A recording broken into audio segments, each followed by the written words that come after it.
Bueno, a mí me han encargado el comité organizador, al que agradezco la invitación, empezar. Que empezar pues es lo más difícil, yo creo, a veces. Sobre todo empezar con una sesión que, como ha dicho Mariví, es explicar lo que es el lupus. No se puede explicar el lupus en 20 minutos, a mí me costó años entenderlo, pero sí se puede explicar en 20 minutos algunos aspectos de pues, por qué ocurre esa cosa que llamamos autoinmunidad. Y un par de pinceladas prácticas de esos conocimientos de autoinmunidad que tenemos, de cómo es el lupus por dentro, pues cómo lo podemos ver en una consulta normal, ¿no? Claro, el lupus se ha hecho famoso a cuenta de este señor, que en todos los diagnósticos metía lupus, pero el doctor que más desinformación genera en el lupus pues es el doctor Google. Uno pone lupus eritema y ya le empieza a salir discoide, cutáneo, sistémico, una amplia gama de posibilidades. Y la información, pues a veces hay que filtrarla. Ya la filtramos con la Wikipedia, que es donde vamos todos cuando tenemos algo que queremos empezar, ¿no? Y en la Wikipedia han puesto una información, han puesto una definición, pues que es bastante precisa. El lupus eritematoso es una enfermedad autoinmune, sistémica, que da inflamación, causa inflamación, que daña los tejidos, todos los tejidos potencialmente pueden dañarse, y que se debe a que hay una unión de antígenos, anticuerpos dirigidos contra las propias células del organismo. Bueno, eso nos va a dar un poco el guioncito con el que vamos a hacer la sesión, ¿no? Lupus eritematoso sistémico. El nombre de la enfermedad pues, es el nombre que le pusieron hace 6 siglos, creo. Y lupus eritematoso tan fácil de entender como que los lobos de algunas zonas de Europa tienen la nariz roja. Y como las lesiones de la cara parecen las del lobo, le pusieron lupus. O sea que el lupus eritematoso no nos está orientando a nada más que cierto tipo de lesión cutánea. Y lo de sistémico pues quiere decir que aunque originariamente era en la piel, pues sistémico es que puede afectarse a cualquier órgano. El propio nombre de la enfermedad es bastante poco descriptivo de lo que pasa. Lo que tiene más interés o más relevancia es entender esa otra parte de la definición de la Wikipedia, que era una enfermedad autoinmune, mediada por el sistema inmunitario. Y aunque venían bastantes palabras raras, yo he seleccionado 2, antígeno y anticuerpo, para entender un poquito en qué consiste la enfermedad, ¿no?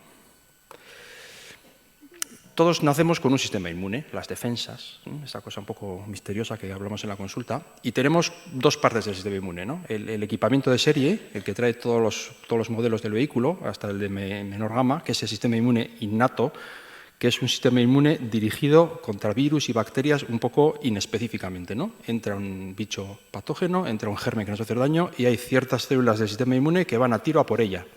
Es una respuesta muy poco fina. Y unas proteínas que tienen el engañoso nombre de complemento, porque parece que siendo complemento pues es una cosa de poca importancia y pues no es tan poco importante.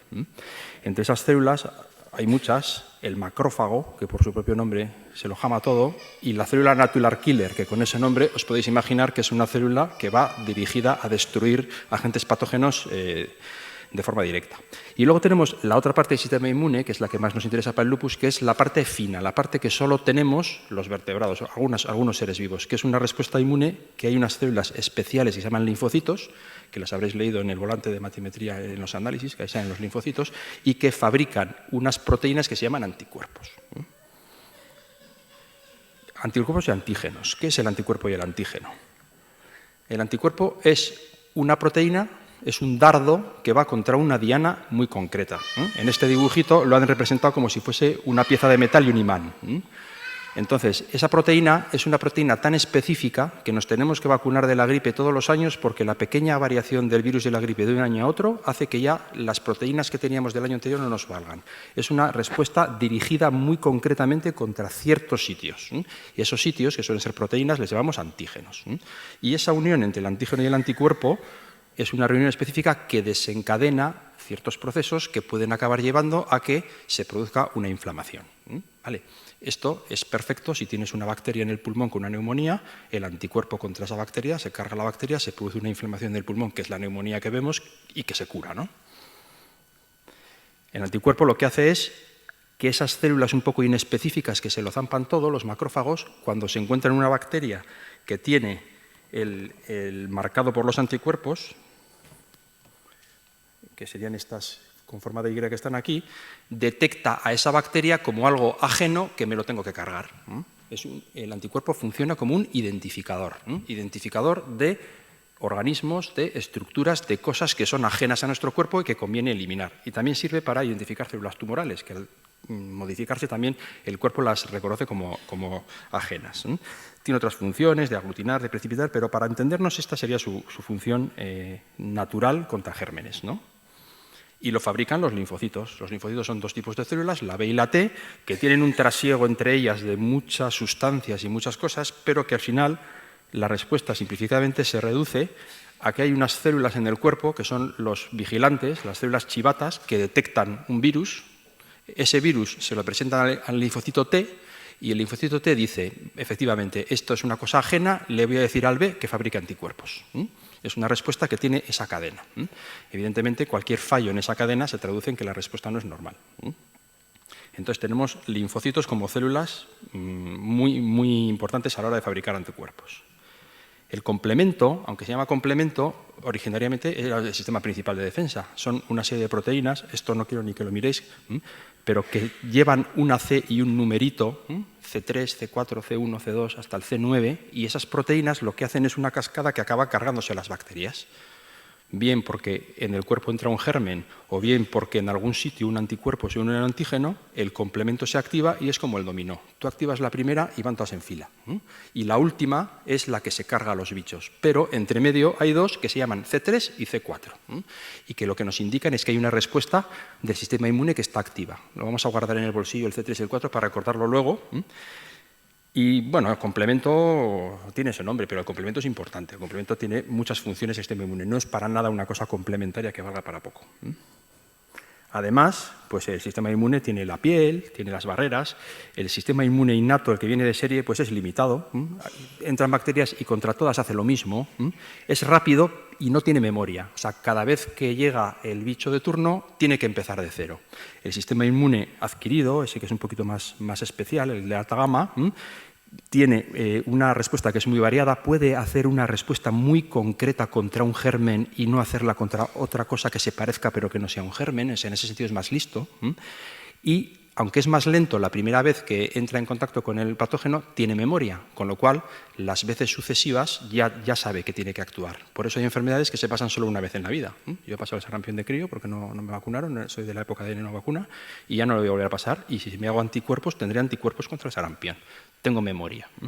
Y los dos tienen que compartir una función que es muy importante, saber quiénes son los buenos.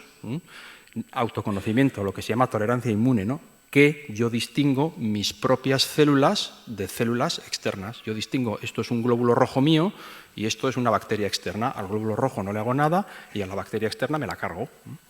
Esto sería, en condiciones normales, lo que haría un sistema inmune bien desarrollado, bien madurado y que funcione en condiciones. Como os podéis imaginar, prácticamente cualquier sistema, órgano o función del cuerpo puede funcionar mal y el sistema inmune también. Y puede funcionar mal de varias maneras. La más evidente es que no funcione. Entonces tienes una inmunodeficiencia.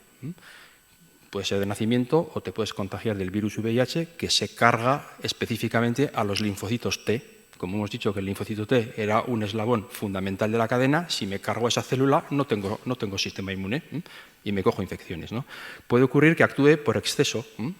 Hombre, los granos de polen de gramíneas no son organismos peligrosos. Nadie se muere por inhalar gramíneas. Sin embargo, por un defecto de reconocimiento, el sistema inmune lo detecta como algo peligroso y hace una respuesta exagerada contra algo que no debería.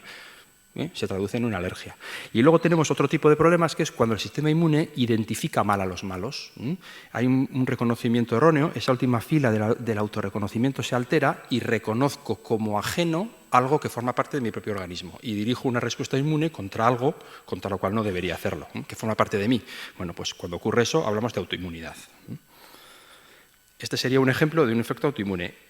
Aquí he puesto un glóbulo rojo. Los anticuerpos, el complemento, los macrófagos, están haciéndole al glóbulo rojo lo que en condiciones normales le harían a una bacteria. Reconocen alguna proteína o algún marcador que está en la célula como extraño, ahí está el error, hay unos anticuerpos y una activación del complemento, porque como a la célula se le han pegado los anticuerpos, se identifica como extraña y acaba siendo o bien destruida por el complemento o bien destruida por alguna célula que se la come. Claro, si esto es una bacteria, es una respuesta normal. Si me equivoco y considero a una célula de mi cuerpo, y en este ejemplo un glóbulo rojo como una bacteria, pues una respuesta normal. Esto, en concreto en el glóbulo rojo, da lugar a una anemia hemolítica, que es una de las cosas que puede pasar en un paciente con lupus. Entonces el sistema inmune funciona demasiado bien en lo que es trasegarse a la célula. Lo que pasa es que la ha identificado mal. Ha identificado una célula propia como una célula extraña. Por eso, si habéis visto, los que tenéis familiares o los que sois pacientes en vuestros análisis, hablamos de autoanticuerpos. Lo que es un antígeno y un anticuerpo en general, cuando hablamos de lupus o enfermedades autoinmunes, nuestros propios antígenos mal reconocidos llamamos autoantígenos, y lo que es más importante, los anticuerpos que fabricamos contra esos antígenos les llamamos autoanticuerpos. Y los autoanticuerpos los podemos medir, los podemos buscar y nos pueden dar información en la consulta, en la clínica. El resto es fácil de entender. Si cualquier respuesta inmune empezada por linfocitos, por anticuerpos, por el complemento, desencadena inflamación como parte de la respuesta frente a una infección, si detecto mal mi propio organismo como algo extraño, también se desencadena una inflamación. Y el lupus es una enfermedad que tiene muchas itis, tiene muchos síntomas inflamatorios. Y cómo el sistema inmune tiene memoria y cómo el sistema inmune está en continuo contacto con esas células, porque son las de mi propio organismo, la respuesta inmune tiende a ser permanente, no se para. Si no la paramos nosotros, no se para. Que sea permanente no quiere decir que todo el rato sea igual. Puede ser en brotes, que es más típico del lupus que sea en brotes, pero es una respuesta inmune que espontáneamente no suele pararse. Bien, este es el rollo de cómo es el lupus por dentro, cómo es la enfermedad autoinmune. Aquí hemos hablado de complemento, hemos hablado de linfocitos, hemos hablado de anticuerpos. Aunque parezca que no viene mucho con lo que hacemos en la consulta, muchas veces, casi siempre, en la consulta estamos preguntándoos cosas o mirando análisis para ver algunos puntos concretos de este esquema de respuesta inmune. Solemos buscar inflamación, actividad, lo decimos nosotros. Decimos que el lupus está activo cuando está inflamado. Solemos buscar autoanticuerpos que a veces nos valen para diagnosticar y a veces nos valen para ver si hay inflamación, y esos autoanticuerpos son esa parte clave de la respuesta inmune anómala, y miramos con mucha importancia el complemento, que aunque se llame complemento, al final igual es de lo que más nos interesa. La inflamación a veces es muy fácil. Se me ha inflamado una rodilla, tengo fiebre, me ha salido unas manchas en la piel, dermatitis, la rodilla inflamada, artritis, tengo la pleura, tengo pericardio, signos inflamatorios que a veces simplemente con hablar en la consulta ya sabemos que está la respuesta inmune activada, hay inflamación. A veces lo vemos en los análisis. Hay muchos análisis de inflamación y no os voy a aburrir, pero los que habéis estado en la consulta veréis que somos muy ávidos en preguntar: ¿y ya recogiste la muestra de orina? Hay un cierto tipo de inflamación, que es la inflamación del riñón, que a veces no da síntomas que podamos preguntar y que nos podáis contestar, y que sin embargo la podemos determinar muy fácil. Tan sencillo como ver si en la sangre si en la orina hay un poquito de sangre o hay proteínas. Y aunque parezca que estamos mirando proteínas, lo que estamos mirando es que hay un proceso inflamatorio en el riñón, y sabemos que ese proceso inflamatorio está desencadenado por ese lupus por dentro que os he explicado, ¿no? Estos serían unos análisis de estar tranquilos. Poca proteína, hacemos una divisioncita, nos veréis sacar la calculadora, y no hay sangre y no hay ninguna cosa rara. Este sería un análisis pues, de estar un poco menos tranquilo. Veis que hacemos la división y nos sale 2,6, hay bastante proteína en la orina, nos dicen que hay sangre, nos pone ahí un asterisco con las proteínas, podríamos pensar que hay una nefritis. O sea que la búsqueda de la inflamación, que es la consecuencia de esa respuesta inmune normal, la hacemos con preguntas sencillas y con análisis sencillos. La segunda cosa que podemos ver de esa respuesta inmune anormal, que parecía un poco complicada, es ver si hay anticuerpos anormales. Hemos dicho que los anticuerpos en esta situación se llaman autoanticuerpos. Y vaya si hay, tenemos un montón de anticuerpos para hacer. No todos sirven para lo mismo. Hay muchos que solo nos ponen positivo o negativo. Igual estáis pensando: pues a mí en el último análisis estos no me pidieron. Es que estos igual los pedimos al principio, vemos que son positivos y ya está. Como no esperamos que cambien, no hace falta repetirlos. Nos pueden valer para diagnosticar, para al principio de todo pensar si una persona tiene o no tiene la enfermedad. Aquí, por ejemplo, hay otros que son antilúpico. Veis esos ENAs que pone negativo, han hecho todos los de antes, son todos negativos. Y sin embargo hay otros, como por ejemplo son los anticuerpos anti-DNA, que veis que tienen una cifra alta, que nos pueden servir para el seguimiento.